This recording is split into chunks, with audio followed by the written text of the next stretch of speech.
Police raising day जो रहता है वो हम लोग 2 जनवरी से लेकर 8 जनवरी तक मनाते हैं। 2 जनवरी को 1961 में तत्कालीन पंत प्रधान पंडित जवाहरलाल नेहरू इनके हाथों से महाराष्ट्र पुलिस का ध्वज दिया गया था। उस दिन से 2 जनवरी जो है वो पुलिस रेजिंग डे के तौर पे महाराष्ट्र में मनाया जाता है, महाराष्ट्र पुलिस के अंतर्गत। और 2 जनवरी से 8 जनवरी तक हम लोग पुलिस रेजिंग वीक मनाते हैं।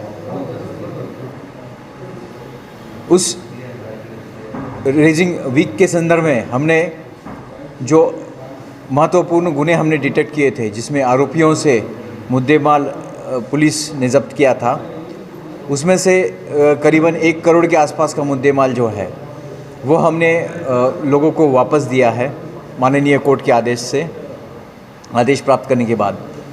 इस सिलसिले में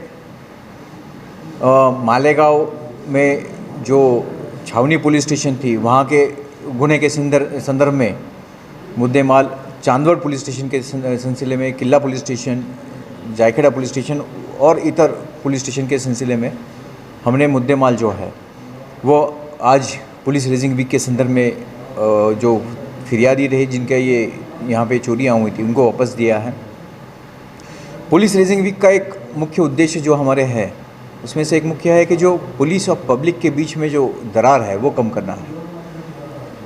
आज भी पुलिस स्टेशन की चौखट चढ़ना के लिए बहुत लोग डरते हैं ऐसे करने से।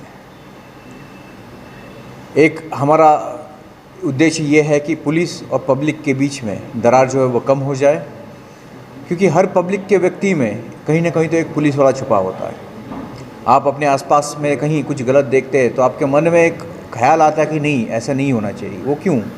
तो हर एक बंदे के बीच में एक कहीं ना कहीं तो पुलिस वाला जो है बिना यूनिफॉर्म के वो है। तो हम सब मिल के अपने शहर को और अपने देश को अच्छा बना सकते हैं। जय हिंद, जय महाराष्ट्र।